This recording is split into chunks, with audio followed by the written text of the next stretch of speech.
Hello my dear students, welcome to our YouTube channel Drishti Academy. So today we are going to discuss one of the most important chapters and one of the easiest chapters from your chemistry class 10th, that is chemical reactions and equations. My dear students, we are actually going to discuss some of the PYQs, so make sure that you are solving it together and understanding the concepts clearly. क्योंकि अगर आप conceptual chemistry पढ़ रहे हो ना तो it will retain in your brain for a long time, right?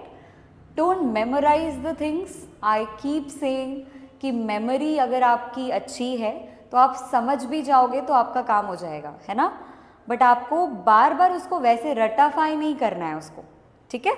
You just need to understand it. इसमें क्या कॉन्सेप्ट यूज हुआ है, your basic fundamental should be clear and don't worry my dear students, this will actually tackle all your doubts as in you are learning for the very first time. Okay, so I'll discuss everything in detail, so you don't have to worry on this.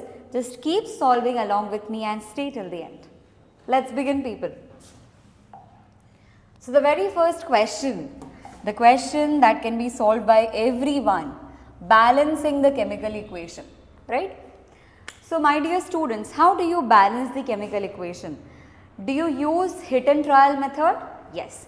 See, so first of all you will be writing the unbalanced chemical equation, right? One by one you will be balancing each element, ठीक है? My suggestion, don't balance hydrogen and oxygen in the beginning, do that in the end, okay? तो पहले हम क्या करेंगे बेटा, iron को balance करेंगे. देखो यहाँ पे कितने आयरन है, 3, यहाँ पे कितने कर देंगे, 3, right?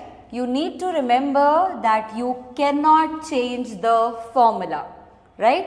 You will not be changing the formula. अगर आपको कोई भी नंबर ऐड करना है तो ये कंपाउंड इस कंपाउंड या किसी भी कंपाउंड के आगे लिखना है ना? आप इसमें कोई भी चेंज नहीं कर सकते हैं. That's a wrong way of doing. अगर आप वैसा करोगे तो आपका कंपाउंड ही चेंज हो जाएगा, राइट? Iron is balanced. अब देखो ऑक्सीजन और हाइड्रोजन को कैसे बैलेंस करेंगे. यहाँ पे कितने हैं ऑक्सीजन है बेटा, यहाँ पे 4 हैं और यहाँ पे कितना है, सिर्फ 1. तो क्या हम यहाँ पे 4 लिख देंगे? यस, ये हमारे 4 ऑक्सीजन बैलेंस हो गए. यहाँ पे 4 ऑक्सीजन, यहाँ पे भी 4 ऑक्सीजन. अब आ जाओ हाइड्रोजन को देखते हैं. अब स्टूडेंट्स ये देखो, ये हाइड्रोजन है. हाइड्रोजन के 2 एटम्स ऑलरेडी हैं, 4 इसके पहले लगा हुआ है. दैट मीन्स इन टोटल कितने हाइड्रोजन है हमारे पास, 8. कितने हैं, 8, ठीक है? यहाँ पे देखो 2 थे पहले से, है ना? यहाँ पे 2 थे ना पहले से. 2 को 8 कैसे बना सकते हो, 4 से मल्टीप्लाई करके. तो will be writing 4 over here. See, your balance chemical equation is done. Okay, next question. See, why is respiration considered an exothermic process? While learning the chemical reactions, you must have seen कि कई बार heat release हो रही होती है, कई बार heat absorb हो रही होती है. ये चीज़ आपने observe करी होगी, right? Now if the question is asking कि क्यों कोई भी reaction exothermic हो रहा है या क्यों कोई reaction endothermic हो रहा है, so your reason will be in terms of heat, right? देखो रेस्पिरेशन में क्या होता है, glucose which is C6H12O6, it's broken down with oxygen to form carbon dioxide and water, right? अच्छा, इस प्रोसेस के दौरान क्या होता है बेटा, एनर्जी ना रिलीज होती है. क्या होती है, रिलीज. अच्छा मैम, एनर्जी किस फॉर्म में रिलीज होती है? जैसे हमारे सेल्स जब ये रेस्पिरेशन परफॉर्म कर रहे होते हैं तो एनर्जी किस फॉर्म में रिलीज होती है? So that is called as, my dear students, the energy currency of the cell, which is ATP, adenosine triphosphate, right? है ना? तो ये हमारा बन गया ATP. Done. Since energy is released to the surroundings, the respiration is considered as an exothermic process.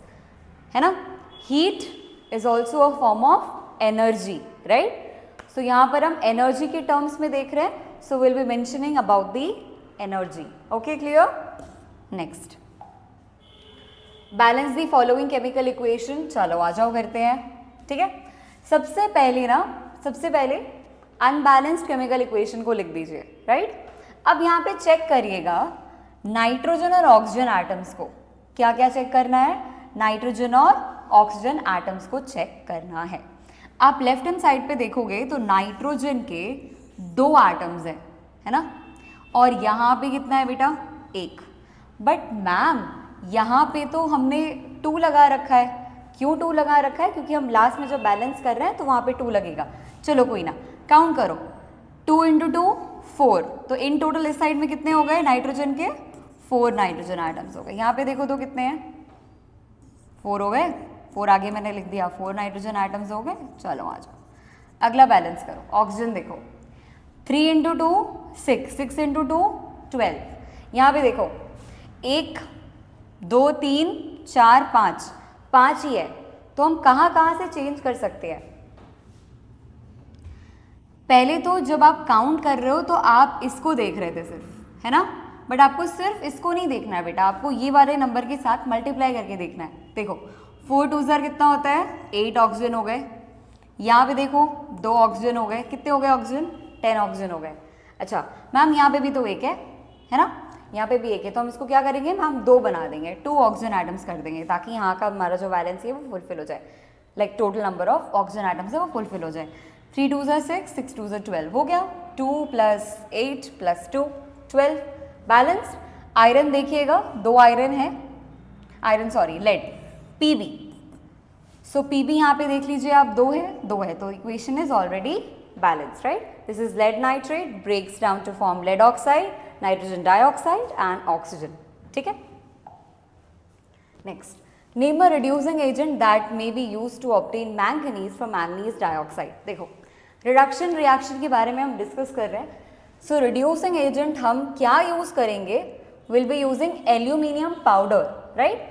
ये चीज आपके चैप्टर 4th या 3rd में भी है, 3rd में भी है और 4th में भी है, बेसिक इसका आइडिया 3rd और 4th दोनों में। That means this reaction will be an important reaction, क्योंकि ये 3 चैप्टर्स में रिपीट होता हुआ नजर आ रहा है, right. Aluminum reduces manganese dioxide, which is MnO2, to manganese metal in the thermite like reduction process. इस रिएक्शन का नाम बेटा एक और रिएक्शन है, आप नेम्ड रिएक्शन में याद कर लेना इसको, which is called as thermite reaction. Reaction कैसे लिखोगे, देखो मैंगनीज डाइऑक्साइड प्लस एल्यूमिनियम। अब देखो क्या होगा, रिडक्शन हो रहा है, दैट मीन्स यहाँ पे ऑक्सीजन का रिमूवल हो रहा है। मैंगनीज डाइऑक्साइड से ये क्या कन्वर्ट हो गया बेटा, सिर्फ और सिर्फ मैंगनीज में, और एल्यूमिनियम का क्या हो गया बेटा, ऑक्सीडेशन, एल्यूमिनियम ऑक्साइड बन गया है यहाँ पे, राइट, है ना। चलो next, sodium reacts with water to form sodium hydroxide and hydrogen gas, the balanced equation representing the above equation. See, तो अब यहाँ पे ना आपको 4 ऑप्शन दिए गए हैं, तो अब इन 4 ऑप्शन में से आपको डिसाइड करना है कि कौन सा करेक्ट इक्वेशन है। Don't see the all the options, just right it yourself, खुद से इक्वेशन लिखो, खुद से बैलेंस करो, जैसे खुद से बैलेंस हो जाए ऑप्शन मैच करके टिक कर देना, that's the best way to, right. See अब देखो मैंने सोडियम लिया, वाटर लिया, क्या बना रहा है बेटा, sodium reacts with water to form sodium hydroxide, देखो NaOH लिख दिया मैंने, और हाइड्रोजन गैस।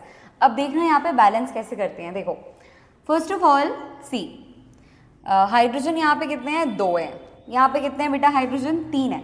अब क्या किया जाए, अब हाइड्रोजन को पहले कॉमन बनाते हैं, है ना। देखो 2 × 2 4 हाइड्रोजन, यहाँ पे 2 + 2 4 हाइड्रोजन, हो गया बैलेंस, देख लो, है ना।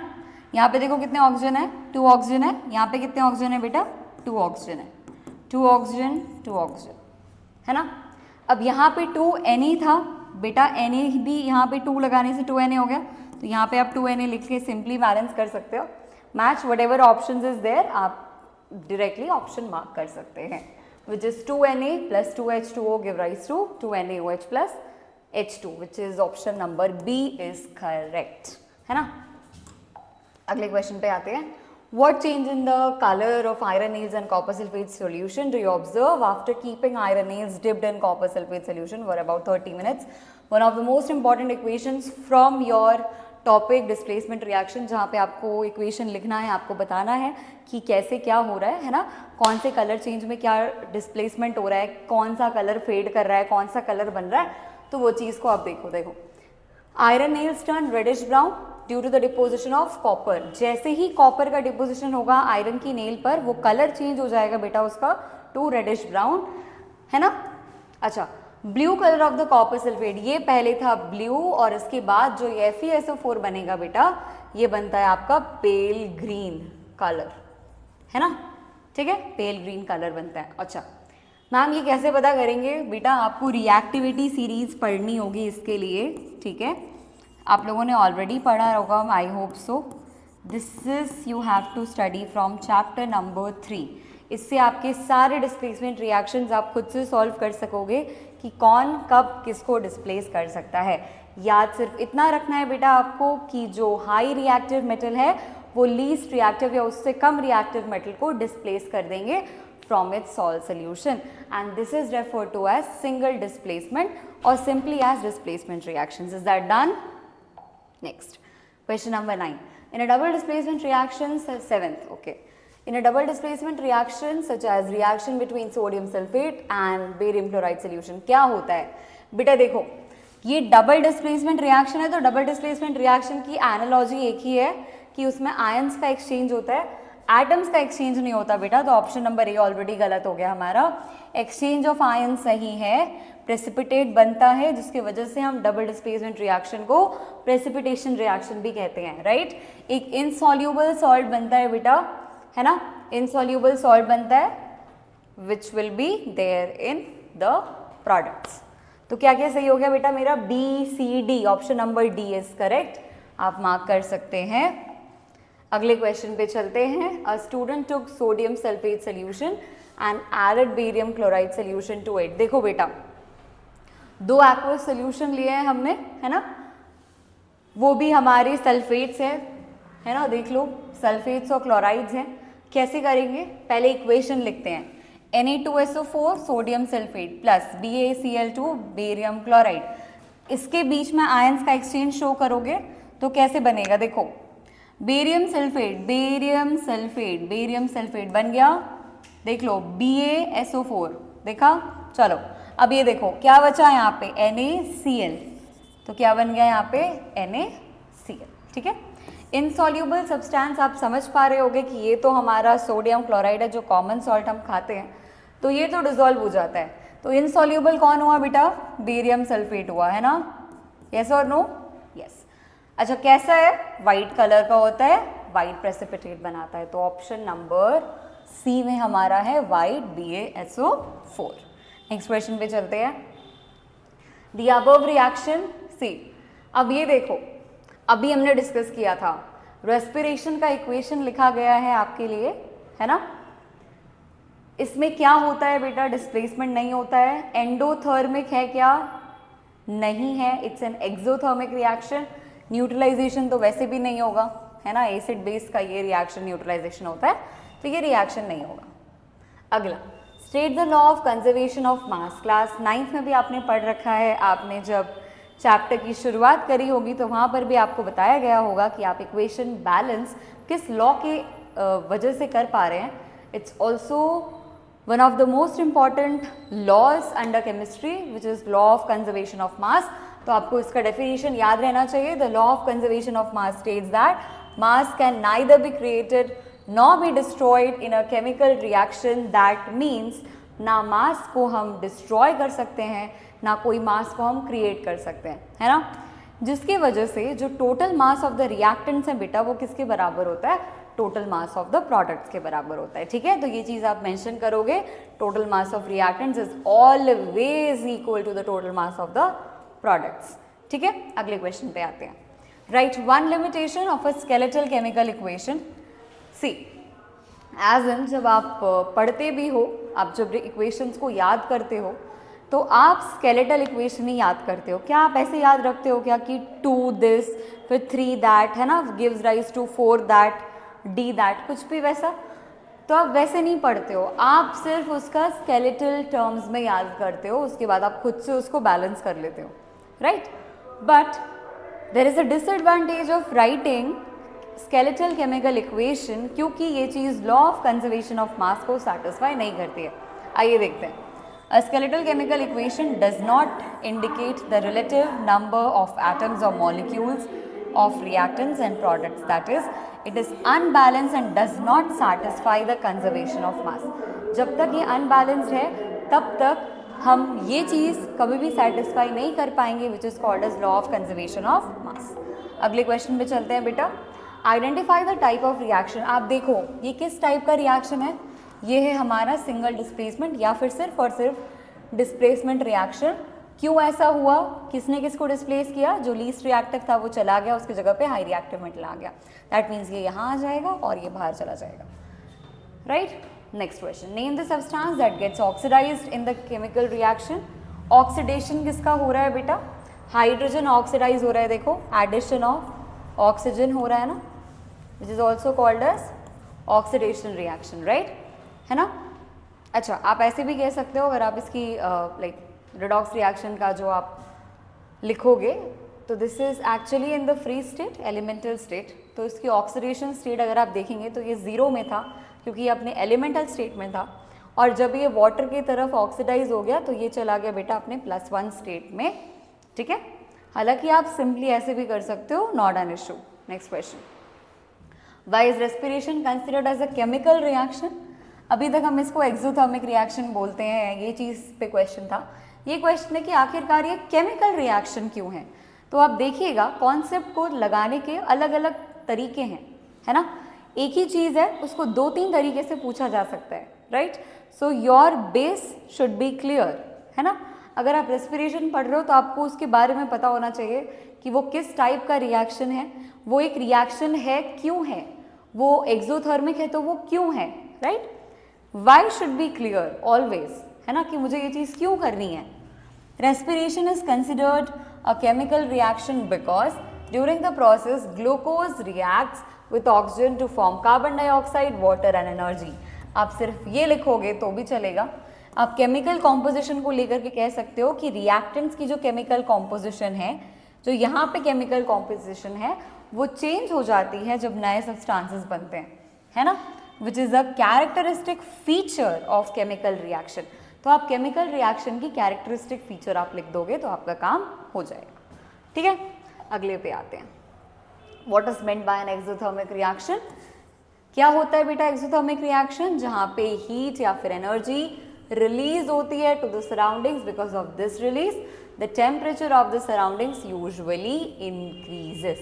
राइट. एग्जाम्पल के तौर पे आप कोई भी एक्सोथर्मिक रिएक्शन का एग्जाम्पल दे दोगे, but it should be correct and relevant. Okay. See question number 16. Dilip was comparing combination reactions with decomposition reactions. Highly conceptual question है ये. ध्यान से सुनना, समझना और फिर आंसर करना कि ये जो दिलीप है ये कंपेयर कर रहे थे कॉम्बिनेशन रिएक्शन और डिकम्पोजिशन रिएक्शन को. फिर पूछा गया है which class of chemical substances may be the product. Now you are asked about the class of chemical substances. Class of chemical substances, that means क्या वो एलिमेंट है, क्या वो कंपाउंड है, क्या वो आयंस है. ये हमारे पास डिफरेंट टाइप्स के क्लासेस हैं, है ना. क्या वो एक एलिमेंट है, क्या वो एक कंपाउंड है, क्या वो एक आयन है, क्या है, क्या वो एक मॉलिक्यूल है, व्हाट इज दैट, है ना. देखो, which class of chemical substances may be the product of a decomposition reaction. वो प्रोडक्ट हो सकते हैं डिकम्पोजिशन रिएक्शन के, पर not a product of combination reaction. फिर से सुनना. Which class of chemical substances, कौन सी क्लास है केमिकल सब्सटेंस की जो डिकम्पोजिशन रिएक्शन का प्रोडक्ट हो सकते हैं लेकिन कॉम्बिनेशन रिएक्शन के प्रोडक्ट वो नहीं हो सकते हैं. ऐसा कौन सा क्लास है बेटा केमिकल कंपाउंड्स का, वो उसको आंसर करना है आपको. देखो, पहले तो ये समझना कि डिकम्पोजिशन रिएक्शन में कंपाउंड क्या होता है बेटा, ब्रेक करता है. कोई भी कंपाउंड डिकम्पोज होना मीन्स ब्रेक करना इनटू डिफरेंट एलिमेंट्स और सिंपलर कंपाउंड्स. राइट.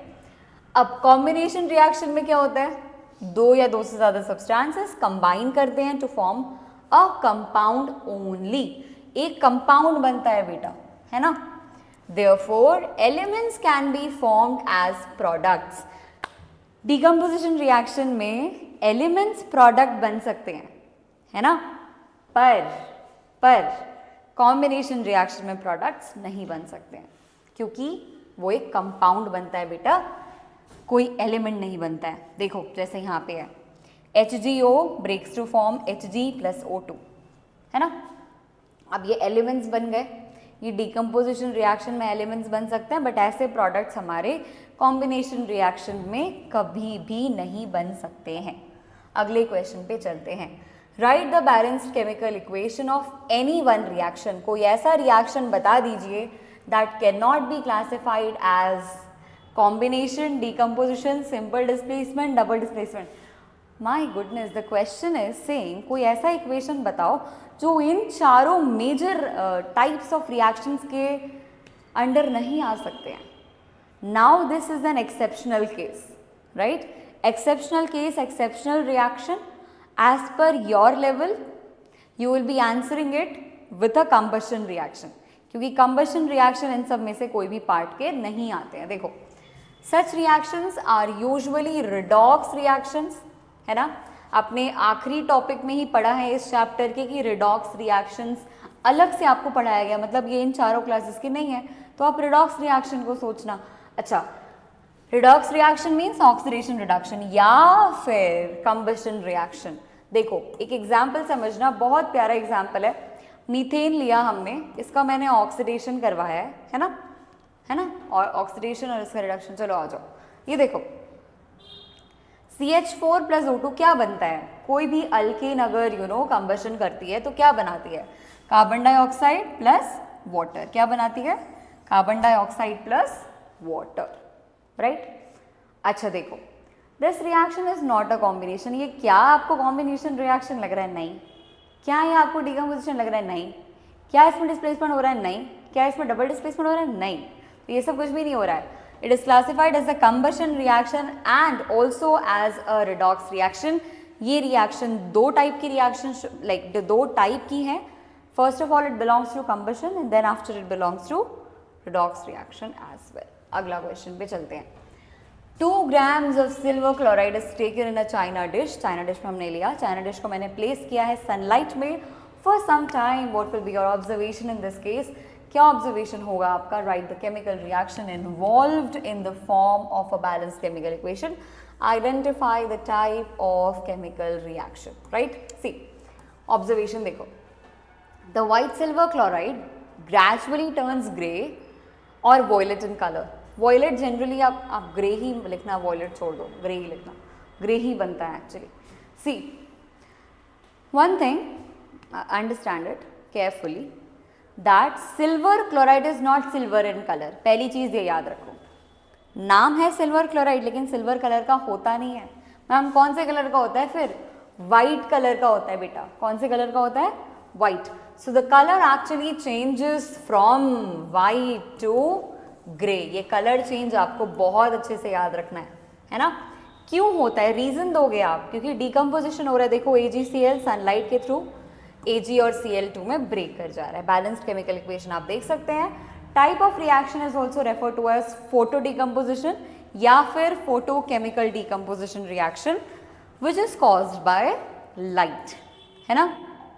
अगले क्वेश्चन पे चलते हैं। The following chemical equation does not represent a chemical reaction that can take place.